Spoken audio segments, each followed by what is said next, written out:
Buenos días, mi nombre es Ronald Fisher, este es el curso de Finanza Cooperativa y es una sección corta dedicada a mirar un poco cómo se ve en el mundo la propiedad accionaria y de distintos activos financieros. Va a haber después una sección también más o menos corta en que va a estar dedicada al mismo tema, pero en Chile. Entonces partamos con este tema. Aquí lo que vemos, estos son datos tal vez un poco viejos, pero no puedo encontrar nada más nuevo, pero aquí lo que vemos es del texto de Tirol, la propiedad accionaria en distintos países del mundo para todas las empresas y para las empresas que transan en bolsa. Lo que vemos aquí es quiénes son los dueños de las distintas empresas en distintos países. Por ejemplo, en Estados Unidos, las empresas son propiedad de los hogares. Eso es lo que vemos acá. En Japón, son propiedad de empresas no financieras. Y esto va a ser importante. Vamos a ver en un momento. En Francia, es un poco otras empresas no financieras, es decir, otras empresas son dueñas de acciones de una empresa. Y en Alemania también. Pero fíjense que en Estados Unidos no hay. Y eso es importante. La razón por la cual no hay es porque Estados Unidos introdujo una regla en los años, creo que 30, que hace que si una empresa posee acciones de otra empresa, las utilidades en la escala hacia arriba pagan impuestos cada vez. Y por lo tanto nadie quiere ser dueño de acciones a través de una empresa que es propietaria de acciones solamente. Que es lo que ocurre en otros países. Vamos a ver después cuando veamos estructura accionaria. En Estados Unidos es más bien plana porque existe este impuesto escalonado que hace que sea muy antieconómico tener una empresa a través de otras empresas, a través de empresas de papel, como ocurre, por ejemplo, en Chile y en otros países. En Japón es un poco distinto. Eso es lo que ocurre en Francia y en Alemania, pero en Japón es un poco distinto. En Japón lo que ocurre es que las empresas muchas empresas tienen mutuamente acuerdos de acciones cruzadas. Y lo que eso hace es que le da mucha estabilidad al sistema porque, bueno, nadie puede comprar las acciones porque están en propiedad de otra empresa, pero también hace que los ejecutivos estén muy relajados, como vimos anteriormente, estén muy relajados porque saben, como hay un paper que les mostré sobre los ejecutivos japoneses, porque ellos saben que la mayor parte de las acciones de ellos son en empresas están en otras empresas y esas otras empresas, y ellos tienen acciones en su empresa y esta otra empresa. Entonces una especie de posibilidad de atacarse mutuamente. Por lo tanto, nadie destaca, todo el mundo está tranquilo y no hay, y los ejecutivos entonces no temen por supuesto, porque no hay posibilidad de que el mercado de control empresarial haga su trabajo expoliando a los ejecutivos a través de la posibilidad de que se compre la empresa si está funcionando mal. Eso es. ¿Qué más podemos ver acá? Bueno, en Estados Unidos los fondos de pensiones también tienen mucho, un poco como las AFP en Chile. Los fondos de pensiones tienen muchas acciones, los fondos mutuos también. Esto no cambia demasiado cuando pasamos a empresas que están en bolsa. También lo que vemos nuevamente Japón, 38% acá, y en realidad Francia y Alemania poco, menos de eso. O sea, Japón en ese sentido destaca. Los hogares siguen siendo importantes en las empresas en bolsa, pero ahí aparecen los fondos de pensiones, que son muy importantes, las compañías de seguro, que son las que tienen las platas para poder pagar eventualmente las pensiones de las personas. Básicamente las compañías de seguro, la parte importante de esto es la parte de seguros vitalicios, ¿no? En Estados Unidos. En otras partes es menos importante, digamos, porque hay otros sistemas de pensiones que están basados en otras formas. Por ejemplo, no hay fondos de pensiones que transan en Alemania, aunque ahora tal pueden haber aparecido. Y normalmente las compañías de seguro están, bueno, esto acá en realidad es la combinación de estos dos elementos. Y extranjeros son muy importantes en Francia y en Alemania, digamos porque en Francia y relativamente en Alemania, y también en el Reino Unido. Fíjense, el Reino Unido es importante también. Es muy importante los extranjeros. Eso, no hay datos para Estados Unidos de los hogares, pero mi impresión es que los hogares siguen siendo muy importantes en Estados Unidos. Eso es lo que tengo. Entonces, es una estructura un poco diferenciada. Los hogares son muy importantes como tenedores de acción de Estados Unidos, también los fondos de pensiones, los fondos mutuos, también el Reino Unido, los fondos, compañías de seguro y fondos mutuos, por lo mismo, porque tiene seguros privados más que seguridad social. Los hogares también son importantes. En Japón son muy importantes las inversiones cruzadas de empresas, que vemos acá y acá. Y también los hogares tienen bastantes inversiones, mucho menos en Alemania y en Francia, aunque bueno, en Francia particularmente, en Alemania ha ido aumentando con el tiempo.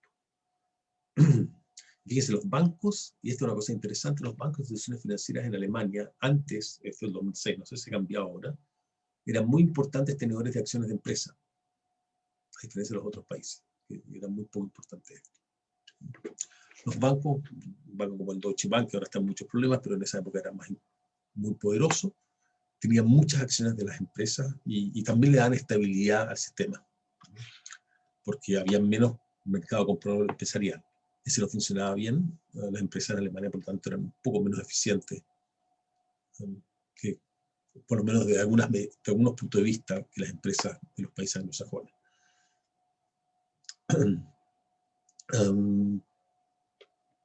Fíjense que los fondos de pensiones son muy importantes en Japón, Francia y Alemania debido al sistema de pensiones que tienen.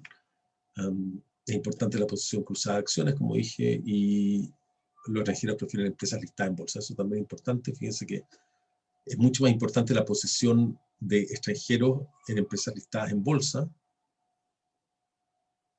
que en todas las empresas. ¿Por qué?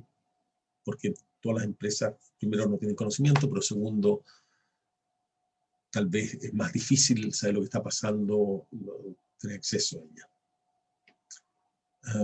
Y salvo Japón, los mercados accionarios de los países no anglosajones están poco desarrollados. Fíjense que los hogares participan poco. Las acciones las tienen en Alemania los bancos, en Francia los extranjeros, empresas no financieras, otras empresas en estos esquemas raros, así, un poco los fondos mutuos. ¿Qué más puedo decir sobre el controlador? El controlador, recuerden ustedes, es la persona o grupo de personas que maneja la empresa, que tiene control último de las decisiones de la empresa. Entonces, cuando la propiedad es dispersa, el control lo tienen normalmente los ejecutivos. Cuando la propiedad es concentrada, normalmente lo tienen las personas que están concentradas. Entonces, fíjense que en Francia, en Alemania, en Italia, en Hong Kong, en Corea un poco menos, digamos, en Malasia, etcétera. En todos esos países las familias son la parte importante. La mayor parte de las empresas está poco dispersa, en parte familia. Japón pareciera que estuviera dispersa, pero hay que tener cuidado porque está la exposición cruzada de acciones, por lo tanto, igual los tipos es como si fuera posición dispersa y los ejecutivos principales son los que manejan la empresa, digamos, y tienen control. Eso pasa en Japón por esta propiedad cruzada de acciones. En el Reino Unido, sin embargo, hay una propiedad muy dispersa. En Suecia hay una propiedad más o menos dispersa. Fíjense que en Suecia hay que recordar que en Suecia casi la mitad del valor en bolsa está en una familia. Una sola familia tiene casi la mitad de las acciones en bolsa. Lo cual lo hace uno pensar, considerando que cuando veamos el caso de Chile, nosotros siempre hablamos de la concentración en Chile de poder, pero esta familia en Suecia tiene el control de la mitad de las acciones en la bolsa. No hay nada parecido en Chile. Vamos a ver después cuando veamos los datos. Y el Estado, bueno, el Estado es poco importante en casi todas partes, salvo Singapur, que es importante, porque creo que es importante, me parece, porque tiene los terrenos y no los vende, sino que son todos de él. Entonces, por eso, y en Malasia. Entonces, las cosas que son en Singapur, las empresas que son, las cosas inmobiliarias son todas, creo, del Estado.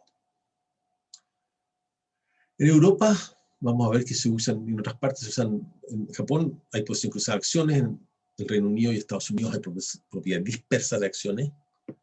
En Europa se usan cosas que vamos a ver más adelante que se llaman pirámides, distintas estructuras de poder en que las empresas, se crean empresas de papel que tienen porcentajes de la empresa más abajo y por lo tanto la pueden controlar sin tener la cantidad de acciones.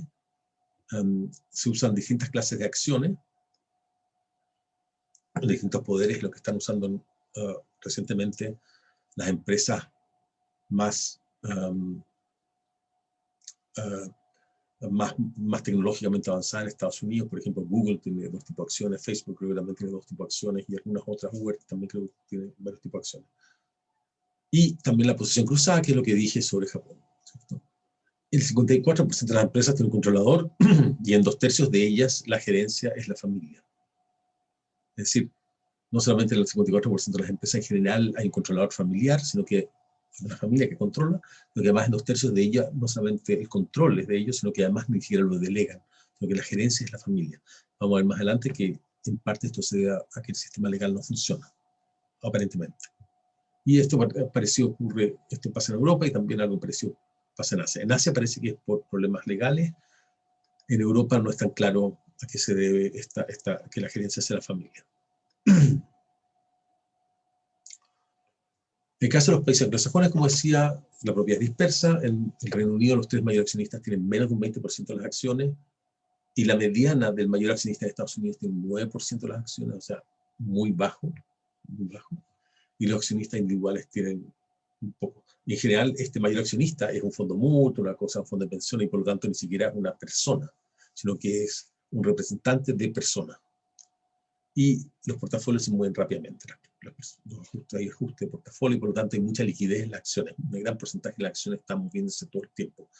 A diferencia de Chile, por ejemplo, que la cantidad de acciones que se transan en bolsa es una cantidad pequeña. La mayoría está posada en fondos de pensiones, en familias, etc.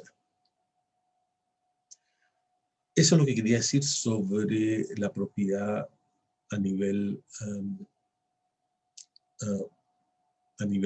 mundial. Voy a seguir ahora con la propiedad a nivel de Chile, que es lo que pasa en Chile.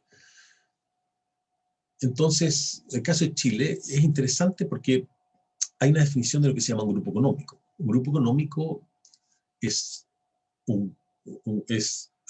alguien que controle alguna empresa que tiene directa o indirectamente más del 51% de las acciones de alguna empresa en el registro de valores, es decir, de acciones que se transan en bolsa. Lo que es interesante es que el número de grupos económicos en 1990 eran 26, en 94 en 58, en 98 71, y así va aumentando, y yo acabo de ver las cifras para 2020, a diciembre de 2020 habían 201 grupos económicos.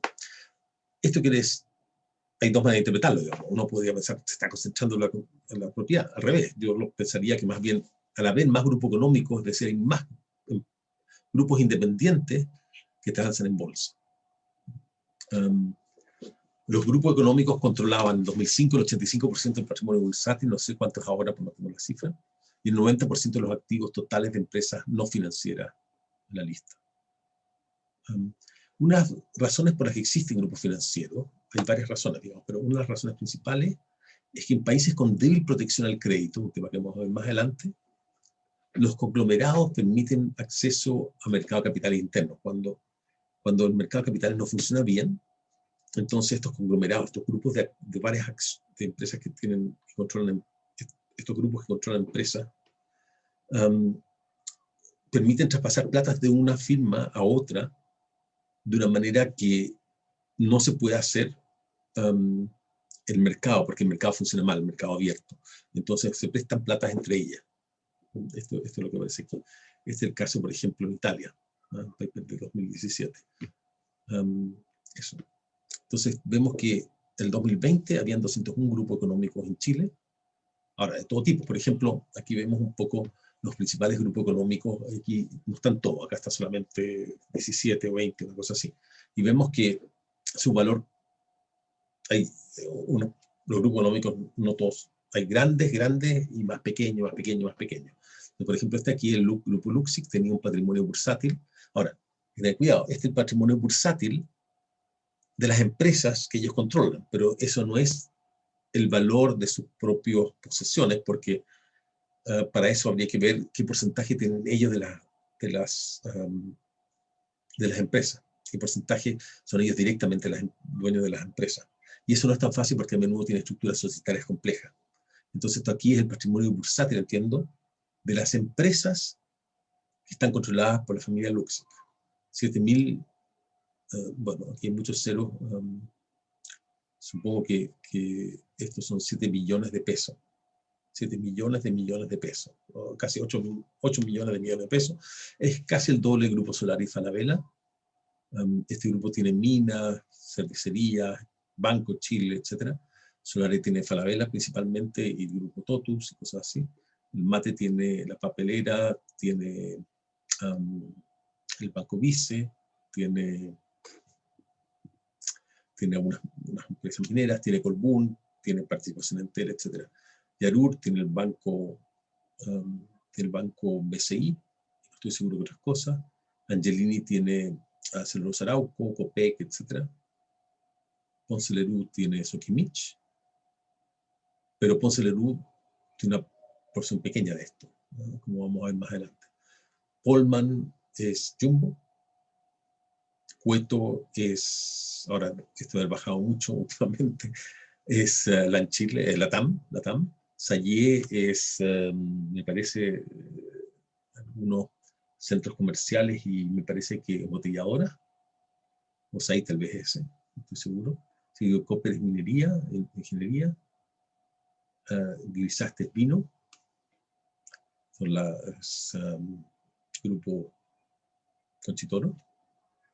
La Cámara Chilena de Construcción, que en realidad no es una persona, sino que es un grupo. Está Fernández León, que no estoy seguro, creo que son Security Banco, y así van bajando muchas otras, la Compañía General de Electricidad, etc. Y vemos que el rango va, a pesar de estos son grupos grandes, por ejemplo, Briones es un grupo que tiene la compañía Cementos Bio Bio, 125.000 millones, todo, ¿cuánto será? Pero vemos que el rango es casi 70 veces acá. Bueno, 50 veces tal vez, 60 veces. Desde que acá quedan muchos otros grupos más chicos, digamos, para llegar a 200, estos aquí son los más grandes. Pero hay muchos otros grupos económicos. Ahora, estos son datos antiguos, así, pero no he visto cosas nuevas. Pero lo que también es interesante es ver si se está concentrando o desconcentrando la economía. Lo que vemos es que en 1990 los 10 mayores grupos económicos tenían activos 16.000 millones y todos los grupos económicos tenían 19.400. Recuerden que existían 26 grupos económicos nomás, entonces los 10 eran casi todos. Digamos, entonces, y tenían además, poseían más o menos con el 52% de las acciones controladas las empresas, más o menos aquí. Y fíjense que los 10 mayores eran como el 80 y tantos % de los activos de todos los grupos. En 2002 hay mucho más grupos económicos. Fíjense que hay ahora, en 2002 hay 86 grupos económicos. Y los 10 mayores, que siguen siendo muy importantes, pero ya poseen una fracción bastante menor del total. Aquí hay, podemos decir que este aquí tiene el 75% y aquí tiene como el 85%, tal vez más, de toda la propiedad. O sea, ha habido una disminución en el valor. Y además requieren más acciones para tener control. Lo que sí está más concentrado es la propiedad, porque antes se podía hacer cosas, estructuras muy delgadas para controlar empresas y ahora ya no se puede. Y por último, en Latinoamérica los grupos económicos son muy comunes y hay distintas formas de control. Entonces, también trabajo del EFOR del 2006, que estudio, por ejemplo, cómo se controlan las empresas. Entonces, por ejemplo, en Brasil, el 86% de las empresas tiene acciones preferentes, que son las que dan el control. En México, el 38%. En Chile, el 7.2% de las empresas tiene. O sea, la mayoría de las empresas tienen acciones todas iguales. El porcentaje de empresas que son parte de grupos, en Argentina es 93%, en Chile es 68%. O sea, hay bastantes empresas que no pertenecen a ningún grupo empresarial, son independientes, son una sola empresa separada de las demás. Estamos debajo del promedio latinoamericano, pero sobre Colombia. Y esto aquí indica qué porcentaje de los dividendos se va al controlador, es decir, cuánto de las acciones, del flujo de acciones tienen. Y en Chile tiene el 56%, que es el más bajo de todos los países que están muestrados acá. Estos son los derechos económicos y Estos son los derechos económicos, ¿no es cierto? En Chile parece que se puede controlar una empresa con una fracción más pequeña de las acciones. Bueno, eso es lo que quería hacer en esta sección. Lo que hicimos fue mirar un poco cómo son las acciones en el mundo y cómo son las acciones en Chile, en particular los grupos económicos, la concentración accionaria, el tamaño de los grupos económicos. Y luego miramos un poco Latinoamérica y vemos cómo en Latinoamérica hay distintas formas de controlar empresas. En Brasil, en México en particular, se destacan porque la forma de controlarlas parece ser tener acciones preferentes, es decir, acciones que tienen más poder que las otras y por lo tanto y que tienen unas pocas personas y con eso mantienen control de la empresa. Eso es lo que quería decir en esta sección, que es relativamente corta, así muchas gracias.